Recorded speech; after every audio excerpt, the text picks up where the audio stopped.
मैं सुशांत रॉय। मुझे मुंबई आए कुछ 4 ही साल हुए हैं, पर लगता है कि लोकल ट्रेन में ही पैदा हुआ था। घर मेरा बोरीवली में है। रोज बोरीवली से दादर और दादर से बोरीवली ट्रैवल करता हूं। मुंबई का दिन तो लोगों से घिरा होता है, पर रात का अंधेरा जब अपने ख्यालों के साथ अकेला छोड़ देता है, तब मुलाकात होती है अपने अंदर के डर और खौफ से। जिस लोकल में मैं ट्रैवल करता हूं, रात में उसके पहिए भी थक के सो जाते हैं। तभी शायद सुस्ताने के लिए बोरीवली स्टेशन से पहले कुछ देर ट्रेन रुक जाती है। 1:10 की आखिरी बोरीवली लोकल मुझे अपने घर पहुंचाती है। अगर थकान के मारे आंख लग भी गई तो एक जगह आके खुलती जरूर है। बोरीवली स्टेशन से पहले सीधे हाथ की तरफ आग जलती देखता था। रात का अंधेरा, ना किसी को कभी अंदर आते देखा ना बाहर जाते। फिर ये आग जलती कैसे थी? जवाब तो मिला, पर वो जवाब सवाल बन के शायद हमेशा मेरे साथ रहेगा। कितनी बार हमारे साथ ऐसा होता है, रात में ब्लैंकेट पैरों से हट जाए तो आंख खुल जाती है। कहते हैं मुसीबत उल्टी तरफ से ही आती है। भूत, प्रेत, आत्माएं, इनसे डर तो सबको लगता है। लेकिन अगर मैं आपसे ये कहूं कि मैंने आत्माओं से बातें की हैं, आप अपना सारा काम छोड़ के मेरी बात सुनेंगे? सुनेंगे ना?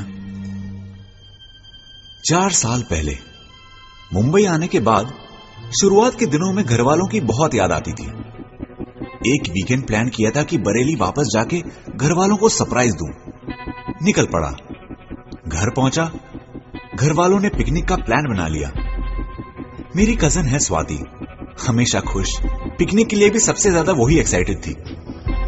पिकनिक का एक दिन निकल गया। अगले दिन स्वाति गायब हो गई।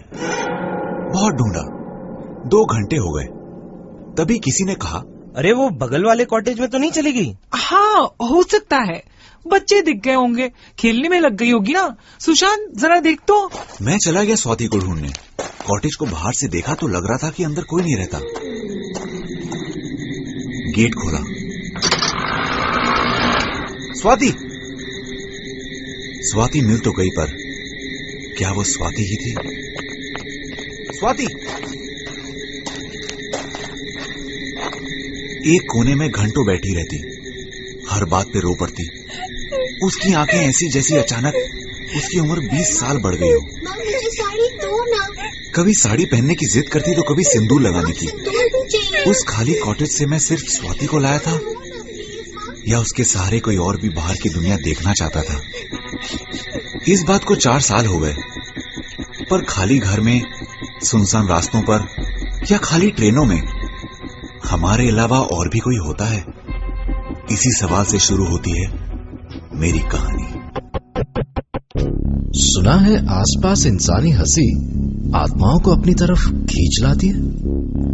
बहुत ज्यादा डर भी उन्हें आपके पास आने के लिए उकसाता है। मुंबई की एक बात मुझे बहुत अच्छी लगती है।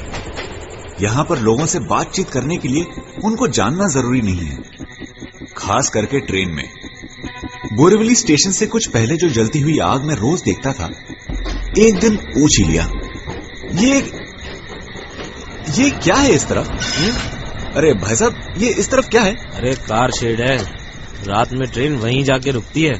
अच्छा, लेकिन ये जगह कुछ अजीब नहीं लगती? रात में तो हर ही जगह अजीब लगती है। हाँ भाई, रात में ज्यादा इधर उधर मत देखो, सीधा घर निकलो, वरना विनय जैसा हाल होगा। विनय हमारे साथ ही आता जाता था। रात को स्टेशन की तरफ जा रहा था, अचानक उसको लगा किसी ने आके उसका हाथ पकड़ लिया। आसपास तो कोई नहीं था, वो भागा स्टेशन की तरफ। रास्ते में उसे लगा एक हंसी उसका पीछा कर रही है। अचानक कोई आके उससे लिपट गया।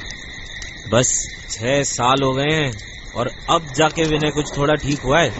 तो भैया सीधा घर निकलो। ये बात यार्ड से होती हुई विनय पे आके रुक गई, पर मेरा सवाल अब भी वही है, उस यार्ड के पास आग क्यों जलती है? अगले कुछ दिनों में ये जवाब मुझे खुद अपनी तरफ खींच ले गया। कहते हैं जब स्पिरिट्स या आत्माएं हमसे कुछ कहना चाहती हैं, तो वो अलग अलग आवाजें निकालकर हमें अपनी तरफ अट्रैक्ट करती हैं। अकेले रास्ते पर चलते हुए पीछे मुड़ के देखने से पहले एक बार ये बात याद जरूर कर लेना। मैं सुशांत रॉय, कोई सवाल मेरे दिमाग में बैठ जाए तो मुझे चैन नहीं आता। ऐसा ही एक सवाल, बोरीवली स्टेशन से पहले सीधे हाथ की तरफ आग क्यों जलती है? क्या है वहां? उस दिन कुछ दोस्त साथ थे। ट्रेन में हमेशा की तरह थकान के मारे मेरी आंख बंद होने लगी। अचानक सुमेर की आवाज आई, सुशांत बहुत भूख लगी है यार, यहाँ स्टेशन के पास एक नया रेस्टोरेंट खुला है, चल चलते हैं। अरे सुमेर, ये कहां ले आया? ये यार होटल तो नहीं लग रहा। अरे तू चल ना। अरे ये तो कब्रिस्तान है यार। अरे सुमेर सुन, अंदर कहां जा रहा है? ये क्या है? सुमेर, सुमेर, क्या कर रहा है तू? सुमेर ने कोई जवाब नहीं दिया। वो बस किसी की कब्र पे मिट्टी डाल रहा था।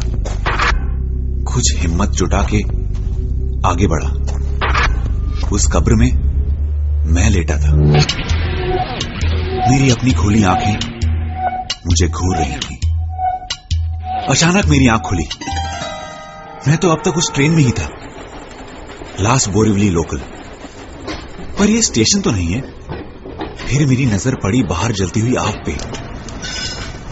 मेरा सवाल मुझे अपने सामने नजर आ रहा था।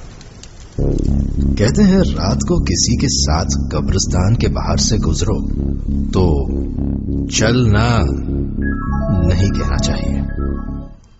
पता नहीं कब्रिस्तान के दरवाजे से कोई आपके साथ चल पड़े।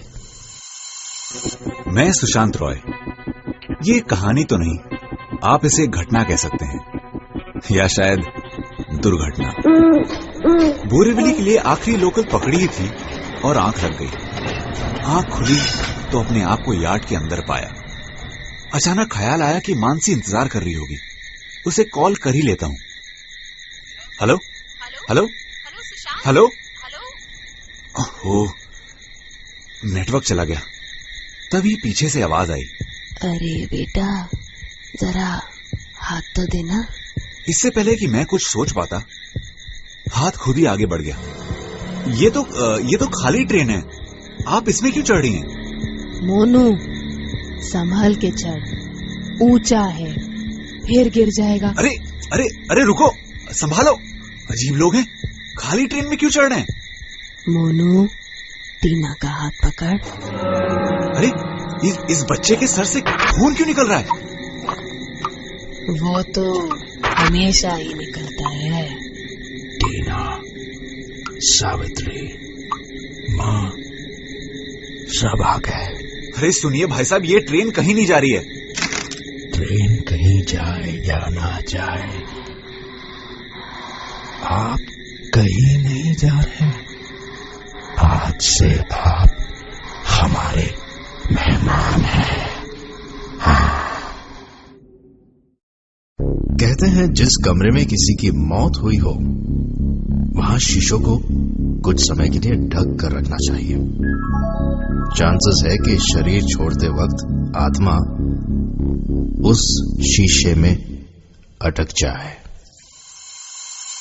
घर तक के सफर में आंख लग गई थी मेरी और ट्रेन पहुंच गई यार्ड में।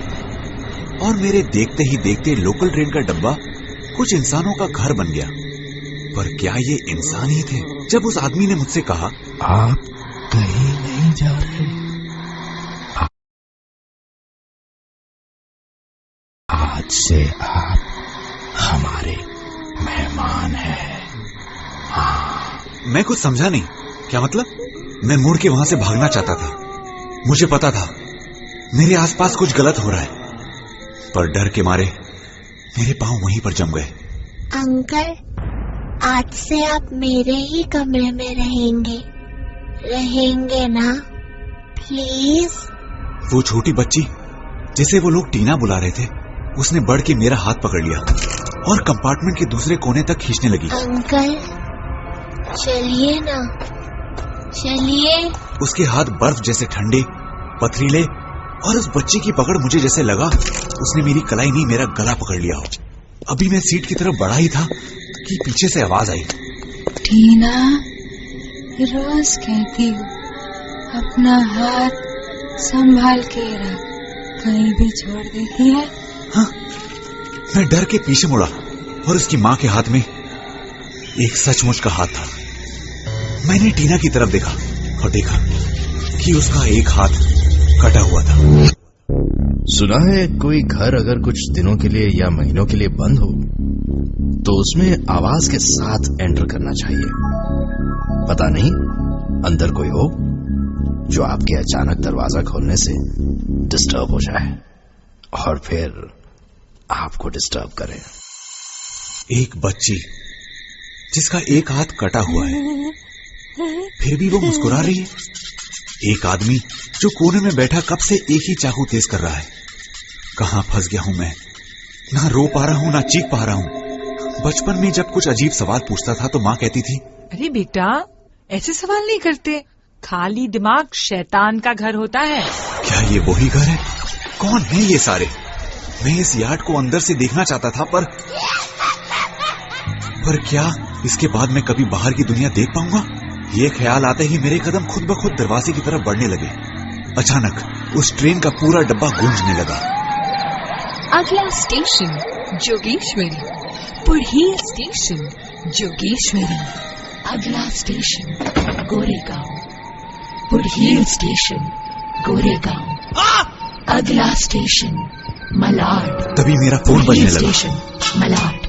अगला station hello, Kandivali. Railway helpline. पुढ़ील स्टेशन हेलो, कांदिवली। यात्रीगण कृपया हेलो। ध्यान दें, ये गाड़ी यार्ड में जाएगी। हेलो, यार्ड में जाएगी, कृपया इस लोकल से यात्रा न करें। यात्री कृपया लक्ष द्या, या ट्रेन में प्रवास करू नका। ही ट्रेन। Hello, hello, hello. क्या हुआ ये? रुकी हुई ट्रेन में अनाउंसमेंट? क्यों हो रहा है ये सब? कहां भागूं मैं? क्या करूं? लोग कहते हैं सीढ़ियों के नीचे से कभी मत गुजरो। सीढ़ियों की उल्टी तरफ प्रेत आत्माएं अपना घर बनाती हैं और आपके बिना पूछे उनके घर आना शायद उन्हें अच्छा ना लगे। मैं आगे क्यों नहीं बढ़ पा रहा हूं? इस लड़की का हाथ कटा हुआ क्यों है? ये सारे लोग कौन हैं? मैं मदद के लिए चिल्लाया, पर मेरी आवाज उस यार्ड के सन्नाटे में गूंज रही थी। तभी मुझे ऐसा लगा कि पीछे से कोई रेंगता हुआ मेरी तरफ आ रहा हो। मुड़कर देखने की हिम्मत नहीं थी। किसी ने मेरे पैरों को छुआ। लोगों की भीड़ जैसे स्टेशन पर उतरने के लिए तैयार होती है, वैसे ही बहुत सारे लोग रेंगते हुए ट्रेन से बाहर निकल गए। ये सब नहीं हो रहा है मेरे साथ। ये सब नहीं हो रहा है। अभी आंख खुलेगी और मैं घर पहुंच जाऊंगा, अपनी मानसी के पास। मैं डब्बे के उस खुले दरवाजे की तरफ भागा और प्रेत आत्माएं कभी कभी अपने आप को खुशबू के जरिए जाहिर करती हैं। तो अगर किसी भी तरह की स्मेल आप सबसे पहले भांप लेते हैं तो चांसेस है कि आपके अंदर आत्माओं से बात करने की शक्ति छुपी हो सकती है।